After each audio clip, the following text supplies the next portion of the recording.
नमस्कार दोस्तों, आप सभी का स्वागत है। तो ये देखिए मेरे चीनी गुलाब कितने अच्छी तरीके से बाहर आया है इन पे।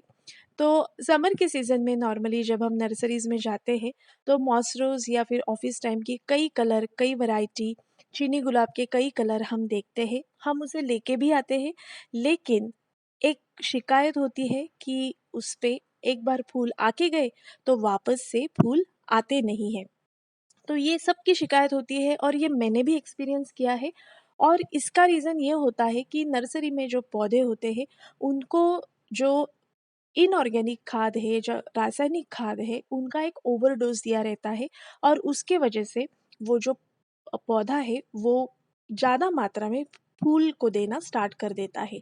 लेकिन ये ज़्यादा समय तक नहीं चलता है, जैसे ही एक फूल का बाहर कम हो जाए, उनका जो फूल देना है वो बंद हो जाता है। ज़्यादा से ज़्यादा मैं कोशिश करती हूँ कि ऑफ़िस टाइम या चीनी गुलाब की कोई भी वैरायटी हो, उसके कटिंग ही मैं लिक लगाऊँ।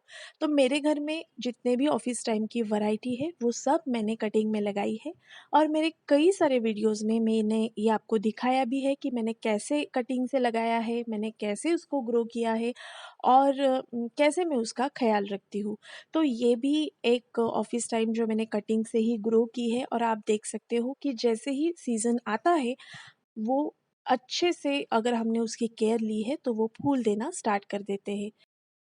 तो दोस्तों आज हम जानेंगे कि ऑफिस टाइम को फूल आने के बाद वापस से उसके फूल आने तक का जो सफ़र है उसमें हम ऑफिस टाइम की केयर कैसी लें। अब ये ऑफिस टाइम चीनी गुलाब इनकी जो केयरिंग की जो टेक्निक है वो सेम ही है। तो जब मैं चीनी गुलाब बोलूँगी तो वो ऑफिस टाइम को भी एप्लीकेबल है और ऑफिस टाइम को बोलूँगी तो चीनी गुलाब को भी एप्लीकेबल है। तो सबसे पहली बात, अगर आपने नर्सरी से इसे लाया है तो उसके फूल आने के बाद आपको जो कलियाँ मुड़ जाती है, फूल के खिलने के बाद कलियाँ जो मुड़ जाती है, सबसे पहले वो कलियाँ आपको निकाल लेनी है।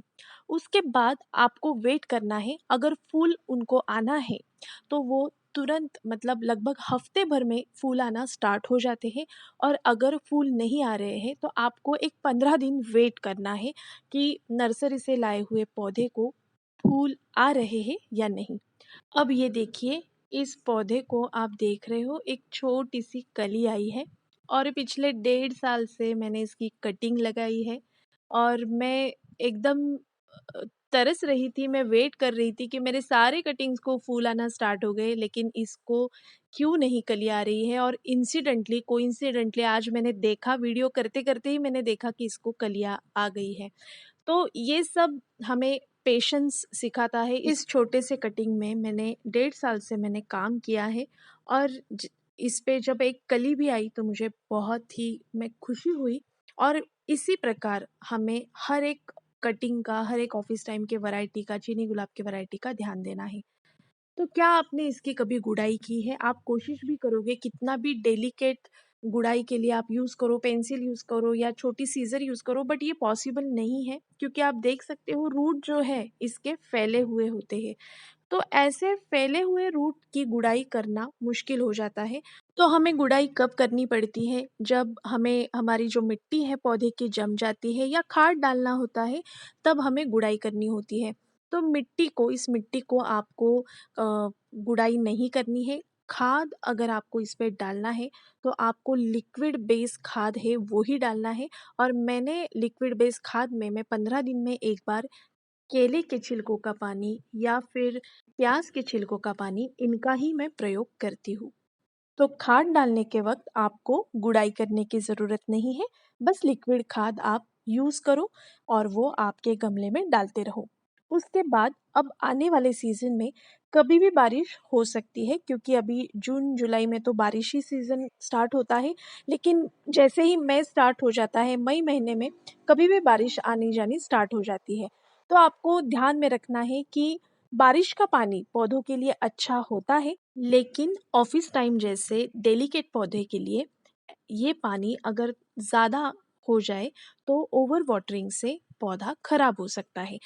अब जैसे मैंने कहा, गुलाब गुड़हल में बारिश का पानी अच्छा है, रोज़ भी भीगते हैं गमले उस पानी में तो भी कोई बात नहीं, लेकिन रोज़ आने वाले भारी बरसात के सीज़न में अगर आपके चीनी गुलाब के पौधे भीग जाते हैं तो पौधे को नुकसान हो सकता है।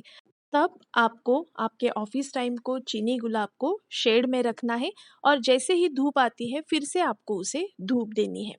हाँ, इस पे फूल आने के लिए धूप तो बहुत ज़रूरी है, ये मैं बताना भूल गई, लेकिन आपको जैसे पता है कि ये समर के सीज़न का पौधा है तो इसे धूप भी तो लगती है, तो इसे अच्छी धूप मिले और पानी जो है आपको बस 2 दिन में 1 बार आपको इसे पानी डालना है। तो अभी आप इसे दिन में 1 बार या 2 दिन में 1 बार पानी डाल सकते हो, लेकिन बारिश के महीने में हफ्ते में 1 से 2 बार ही इसे पानी डालें, ओवर वाटरिंग से इसे बचाइए। अगर फूल नहीं आ रहे हैं तो इसकी हार्ड प्रूनिंग करें। अभी आपको हार्ड प्रूनिंग नहीं करनी है, अभी समर का सीज़न चल रहा है, अभी हमारे यहाँ पे बारिश सीज़न नहीं हुई है। अगर आपके यहाँ पे बारिश आना स्टार्ट हो गया है, तो भी आपको इसकी सॉफ्ट प्रूनिंग ही करनी है। जब एक्चुअल बारिश का महीना स्टार्ट हो जाएगा, तभी आप इसकी हार्ड प्रूनिंग करें और आपको इसे खाद भी डालते ही रहना है। अब खाद जैसे मैंने बताया लिक्विड खाद, छिलकों का पानी ही आप इसे डालते रहिए। तो इस तरह से दोस्तों अच्छी धूप, महीने में 2 बार लिक्विड खाद, छिलकों का पानी आप डालिए। फूल आने के बाद कलियां निकाल दीजिए, भारी बारिश से पौधे को बचाइए। फूल अगर आ रहे हैं तो सॉफ्ट प्रूनिंग कीजिएगा और अगर फूल नहीं आ रहे हैं तो थोड़ा सा वेट करके आप इसकी हार्ड प्रूनिंग करते जाइए। जब तक इसको फूल नहीं आते हैं आपको इसकी कटिंग करती ही रहनी है और जो भी कटिंग में से आप हेल्दी कटिंग निकालोगे आपको उसी गमले में से डालना है। बस ये रेगुलरली आपको प्रैक्टिस करनी है। आपके भी जो चीनी गुलाब है ऑफिस टाइम है वो भी एकदम हेल्दी हो जाएँगे और उसपे फूल आना स्टार्ट हो जाएगा और वो भी आने वाले सीज़न में लॉन्ग लास्टिंग रह के आपको फूल देते रहेंगे। तो दोस्तों आज के लिए इतना ही। आशा करती हूँ कि वीडियो इन्फॉर्मेटिव और अच्छा लगा हो। अगर अच्छा लगे तो लाइक करना, शेयर करना और चैनल को सब्सक्राइब करना। Thank you.